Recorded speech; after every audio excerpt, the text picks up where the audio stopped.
میرے دوستو، مجھے ایک واقعہ یاد آ رہا ہے اس موقع پر۔ آپ حضرات سے بڑی امید مطلوب ہے کہ آپ اس طرف اپنے توجہ کو مبذول رکھیں۔ بڑا عبرتناک نصیحت آموز واقعہ۔ حضور اکرم صلی اللہ تعالیٰ علیہ وسلم نے موقع بموقع چندے کی تحریف فرمائی۔ جس طرح ابھی یہ چندہ ہو رہا ہے مسجد کے مواقع پر، ہر زمانے میں ایسا ہوتا رہا۔ تبوک کے موقع پر ابو بکر صدیق نے اپنا گریبان اور اپنا کرتا تک اتار کر کے راہ خدا میں دے دیا۔ اسی طرح حضرت عمر نے لا کر کے اپنے گھر کی آدھی شیئر پراپرٹی کو اللہ کے حضور انہوں نے پیش کر دیا۔ ایک واقعہ آپ کو بتا رہا ہوں، آپ اگر دل رکھتے ہیں اور آپ کے اندر ایمان ہے تو انشاءاللہ ایمان آپ کا ضرور آپ کو ابھارے گا، اور آپ کو اس کے لیے جہاں تک ہو سکے گا آپ بھی تعاون کرنے کے لیے ابھی اور اسی وقت ماشاءاللہ ہماری معاملت پہ بات کرتے ہیں۔ میرے محترم، سارے لوگوں نے اپنے اپنے حصے کا وہاں تعاون پیش کیا۔ ایک صحابی ہے جن کا سب ہاتھ بالکل ایک ہاتھ سے معذور ہے، ایک ہاتھ نہیں ہے صحابی رسول کا۔ وہ سوچنے لگے ان کو روک دو گے تھوڑی، میں یہ کیسے اس کے اندر حصہ لے سکتا ہوں؟ چنانچہ دوستو وہ چلے گئے مزدوری کرنے کے لیے، اور ایک باغیچے میں جا کر کے انہوں نے پانی پٹایا۔ کیسے پانی پٹایا دوستو؟ انہوں نے ایک ہاتھ سے رسی لیا اور اپنے منہ کے جبڑے یعنی دانت میں اس کو پکڑا، پھر اس کو کھینچا اور اپنی دانت کے اندر پکڑا، پھر کھینچا اور دانت کے اندر پکڑا۔ ایک ڈول پانی ڈالا، ایک کھجور ملی، پھر اسی طرح دوسرا ڈول نکالا، پھر وہ پانی ڈالا، دوسری کھجور ملی، پھر تیسرا ڈول ڈالا، پھر ایک کھجور ملی۔ چند کھجوروں کو انہوں نے جمع کیا اور آقا مدینہ بطحہ کے تاجدار فخر دو عالم جناب محمد مصطفیٰ صلی اللہ علیہ وسلم کی بارگاہ میں پیش کر دیا۔ یا رسول اللہ، یا نبی اللہ، یہ میری کھجوریں ہیں، اس کو آپ قبول کر لیجئے۔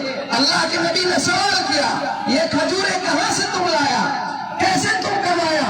کہنے لگا یا رسول اللہ، میں یہودی کے باغ میں پانی پلانے کے لیے گیا، یہاں تک کہ ایک ڈول میں ایک کھجور ملی، اتنے سارے کھجوروں کو ہم نے جمع کیا، یہ بھی آپ قبول فرما لیجئے۔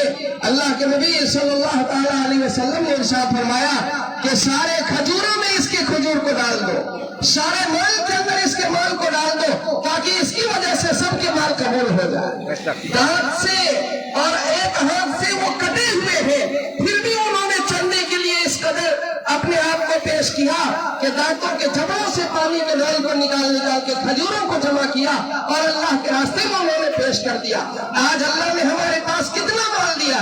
مسلمانوں کا مال دیکھنا ہے تو مسلمانوں کے شادیوں میں دیکھا جائے، مسلمانوں کا مال دیکھنا ہے تو اس کے مکانات میں دیکھا جائے، مسلمانوں کا مال دیکھنا ہے تو عیاشی میں دیکھا جائے، جبکہ قرآن کا تعین المبذرین کانوا اخوان الشیاطین، فضول خرچی کرنے والے شیطان کے بھائی ہیں۔ مسلمان کا مال ہے ہاسپٹلوں میں جانے کے لیے، مقدمات میں چکر کاٹنے کے لیے، شادی بیاہ کے خرافات میں لے دینے کے لیے۔ مال نہیں ہے تو اللہ کے گھر کے لیے، مال نہیں ہے تو رسول اللہ کے گھر کے لیے، مال نہیں ہے تو طلبہ مہمان رسول کے لیے، مال نہیں ہے تو غریبوں یتیموں بے کسوں بے بسوں اپاہجوں محتاجوں مجبوروں کے لیے۔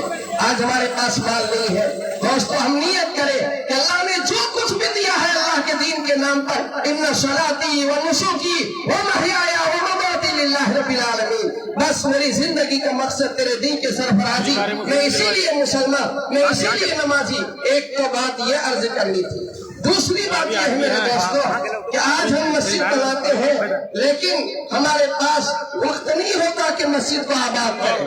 جس طریقے سے آپ جمعے میں آتے ہیں، ایک انگریز لکھتا ہے کہ مسلمان جس طرح جمعے کے اندر مسجد کو آباد کرتا ہے، جس دن مسلمان فجر کے اندر اسی طرح آباد کرنا شروع کر دے گا جس طرح جمعے کے اندر آتا ہے، تو مسلمانوں کی پوری دنیا میں حکومت قائم ہو جائے گی۔ انگریز کا ایک عقیدہ ہے کہ مسلمان جمعے کی طرح فجر میں آنا شروع کر دے، پوری دنیا میں اسلام کا ڈنکا بچ جائے گا۔ لیکن مرثیہ خوانی ہے، روح بلالی نہیں ہے۔ آج ہمارے پاس مرثیہ خوانی کے لیے مسجد ہے وہ روح بلالی کہاں سے ہم لائیں گے کہ اذان پر صدا بلند کرتے ہوئے لبیک اللہم لبیک کی صدا بلند کرتے ہوئے مسجد کو آباد کرتے؟ تو ہم اس بات کی بھی نیت کریں کہ ہم مسجدوں کو جس طرح بنا رہے ہیں اسی شان شوکت کے ساتھ ہم مسجدوں کو آباد کریں گے انشاءاللہ۔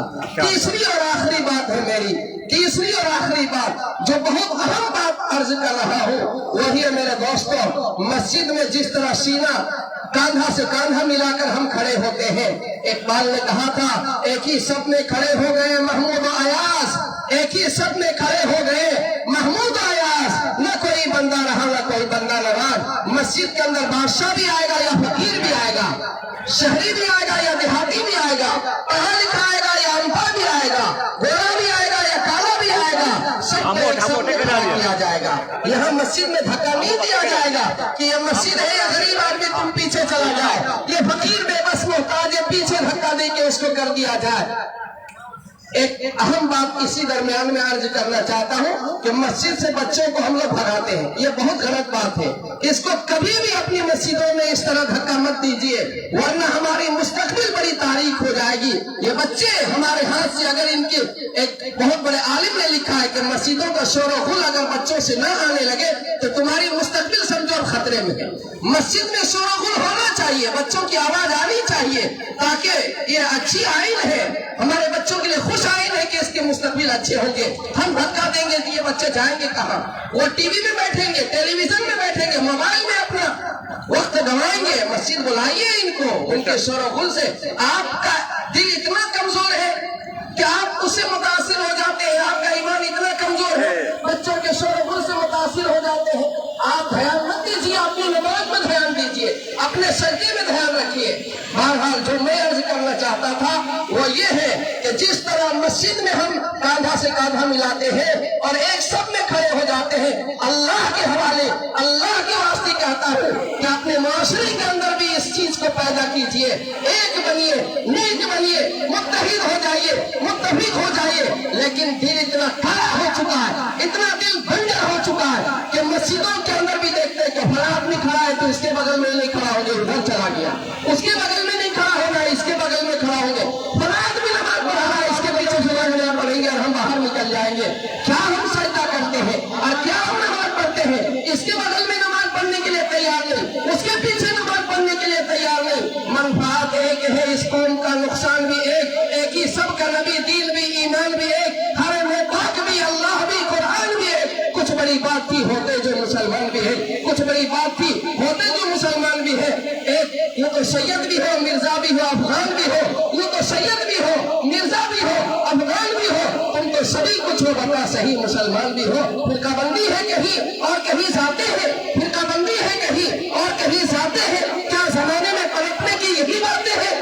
آپس کی کمیت کو نکالیے، آپس کے دشمنی کو نکالیے، آپس میں متحد ہو جائیے، متفق ہو جائیے۔ انگریز نے کہا تھا ووٹ ڈالو راج کرو۔ اگر مسلمانوں میں شیعہ سنی وہابی دیوبندی اگر اس طرح ہم ووٹ نہیں ڈالیں گے ہم شاسن نہیں کر سکتے، ہم راج نہیں کر سکتے۔ اس لیے ووٹ ڈالا گیا، آپس میں نفرتوں کی دیواریں قائم کی گئی جس کی وجہ سے سجدے بھی آج ہمارے کام نہیں آ رہے، ہماری دعائیں بے اثر ہو رہی ہے۔ تو مسجدوں سے پیغام یہ لے کے اٹھے کہ ہم متحد رہیں گے، متفق رہیں گے، کینہ کپٹ کو دل سے نکال دیں گے، حسد کینہ بغض عداوت سے، دشمنی سے، ریاسی عجب سے، تکبر گمان گھمنڈ سے اپنے دل کو صاف رکھیں گے انشاءاللہ العزیز۔ اور مسجد کے اندر جس طرح نماز کا ہم ماحول بنا رہے ہیں اسی طرح گاؤں گاؤں میں مکتب کا بھی نظام بنائیے تاکہ مسجد کو نمازی دے گا مکتب، وضو کا طریقہ سکھائے گا مکتب، غسل کا طریقہ سکھائے گا مکتب، نماز کے اندر تحیات درود شریف پڑھنا ہے سکھائے گا مکتب۔ اگر مکتب نہیں رہے گا تو وہ وضو کیسے کرے گا؟ مکتب نہیں رہے گا تو سجدہ کیسے کرے گا؟ رکوع کیسے کرے گا؟ اس لیے اس کے ساتھ لازم و ملزوم ہے، جیسے گاڑی کے دو پہیا ہے، پرندے کے دو بازو ہے، اسی طرح مسجد اور مکتب یہ دونوں چیزیں لازم و ملزوم ہے۔ مدرسے قائم ہو، مکتبیں قائم ہو، مکاتب کے ذریعے مسجدوں کو روشن تابناک بنایا جا سکتا ہے اور ہم مسجدوں کو آباد بھی کر سکتے ہیں۔ ہماری آنے والی نسلوں کا ایمان کی سلامت ہوگی۔ اور نہیں تو میرے دوستوں ایک بہت بڑے عالم نے لکھا ہے کہ تم اگر مکتب کے بچوں سے محروم ہو گئے، 4% جو بچے مکتب میں یا مدرسے میں پڑھتے ہیں، تو تم سمجھ لو تمہاری آنے والی نسلیں ارتداد کے دہانے پر ہیں، مرتد ہو جائیں گے تمہارے بچے۔ ہاں، دیکھتے دیکھتے یہ بچے اسلام اور ایمان سے ناآشنا ہو جائیں گے۔ اس لیے 2-3 میرا پیغام ہے۔ ایک تو مسجد کو آباد کیجئے جس طرح ذوق شوق سے بنا رہے ہیں۔ دوسرے میں میرے دوستوں، ہم متحد ہو کر ایک شیر و شکر کی طرح مل جل کر کے کام کریں، اور پھر اسی طریقے سے ہم مکتب کا نظام قائم کریں۔ ہمارے درمیان میں تو چانچی پرکھل سے ہمارے گڈو خان جو اطہر نواز کے نام سے جانے جاتے ہیں، یہ ہمارے بہت ہر دل عزیز کہہ لیجئے اس علاقے کے لیے، یہ بھی تشریف لائے ہیں، یہ جا رہے ہیں۔ اللہ تعالیٰ ان کے دینے کو بہت قبول فرمائے، آمین۔